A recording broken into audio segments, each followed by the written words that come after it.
hello mga person, na-miss nyo ba ako?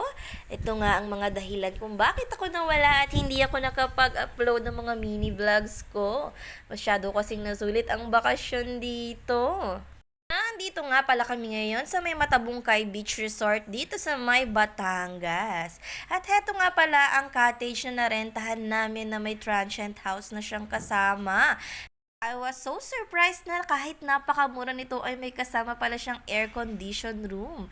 At dalawa nga pala ang kama dito. May sarili na ring CR, lababo at tingnan nyo naman yung area ng cottage nila at napakalawak din.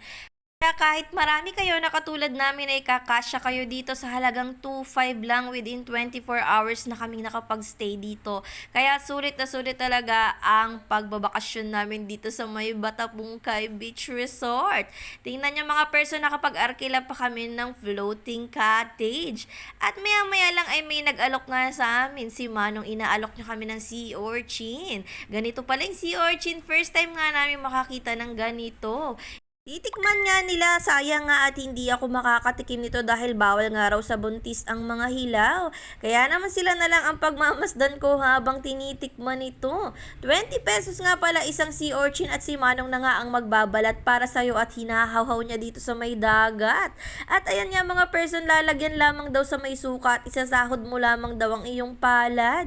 Ganyan lamang ang pagkain mga person, tingnan nyo. Itatry nga muna yan ang isa nating kasama na si Tita Candy. At ayan niya, nakasahod na ang kanyang palad. At tingnan nyo nga mga person, ganyan lamang siya.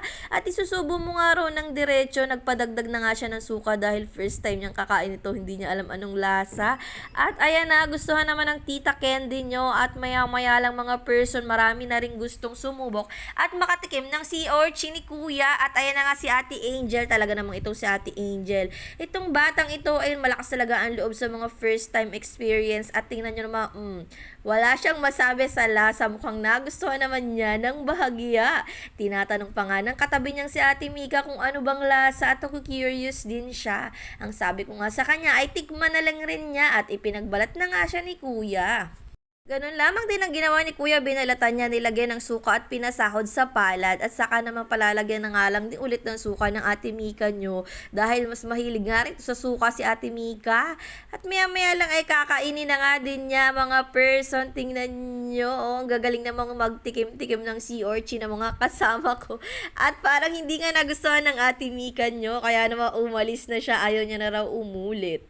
At maya-maya nga lang ay talaga namang hindi pala talagang magpapahuli ang Ate Chelsea nyo. Lumapit din siya dahil gusto niyang matikman itong sea urchins. At yan niya mga person, nagpalagay na rin si Ate Chelsea nyo sa kanyang palad at hindi na nga niya pinalagay uli ng suka. At ayan o, tingnan mo, nagustuhan daw niya at masarap nga daw. Tanong ko nga sila kung ano bang lasa, ang sabi nila ay para din daw siyang talaba. At ayan niya mga person, meron pang isang susubok ang Ate Shamel, ang pinsan ni Ate Chelsea nyo, kaya naman lumapit din siya. At nakitikim na nga rin siya kung paano kumain itong sea urchin. At ayan niya mga person, nagpalagay din siya ng suka. At ayan o, walang katumpik-tumpik, sinubo niya agad at wala naman siyang reaksyon. Masarap naman daw, okay naman daw ang lasa. Sayang no, hindi ko natikman. Kaya naman pangisi-ngisi na lang kami ng Tita Joy nyo dito sa Gedli.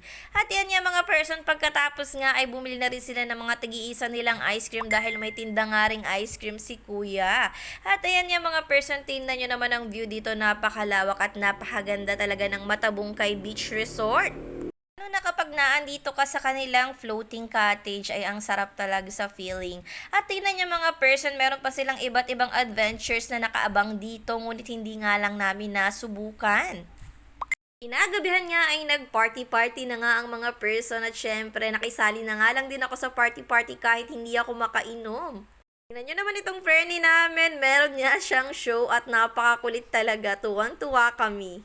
Grabe, ang ganda talaga ng vibes at nakaka-unwind, nakaka-relax dito sa may tabi ng beach. Talagang ang sarap tumambay dito, lalo na sa gabi. Sulit na sulit talaga yung nakuha naming transient house. Talagang 2.5 ay tinan nyo, nasa tapat kami ng beach. Kaya madali lang kaming makatambay dito sa may tapat mismo. At tingnan nyo naman ang sasaya nila mga person. Habang nakikisaya nga ako, ito ako sa may gilid ay balot, nakasumblero at painom-inom na lang ng drinks. Tamang chill-chill lang ako dito dahil hindi pa nga ako pwede ng alak at hindi rin ako pwedeng malamigan kaya balot na balot ako. Ang saya-saya nga buti yan dito ang aming Frenny kaya enjoy na enjoy din kaming lahat.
Abay, muntikan pa nga maging friendship over. Tapakaharot talaga dito ni Frenny. Gusto pang sayawan ng Daddy Gerson nyo. Tingnan nyo naman mga person, hindi na nga nakontento, rumampa na. Napaka-sexy naman niya, glow in the dark. Tingnan nyo naman. Kapag may mga nakikita nga siya mga taong nadaan dito sa may malapit sa amin, ay kinakaibigan niya. Tingnan nyo naman kinakausap niya. Pagkakatambok nga naman ang puwet niyan. At ayun nga mga person, ito na nga mga person, nagkantahan na nga kami. At maya-maya lang ay sumayaw na naman itong Frenny namin. Napakasaya talaga niyang kasama at talagang aliw na aliw kami. Para na rin kaming may baong clown dito at sulit na sulit talaga. Tingnan niyo naman mga person. Bagay yun. Tsaka magkakahiwalay pa kayo magbibiyahe. Para sa masarap. Kasi ayoko naman yung bibigay ko naman yung labas na budget. Sabi ko ibibigay ko din. Ako, tapos walang may parol siya, walang mo to? Tapos kukuha lang ito ang bago. Pwede. Madali lang ang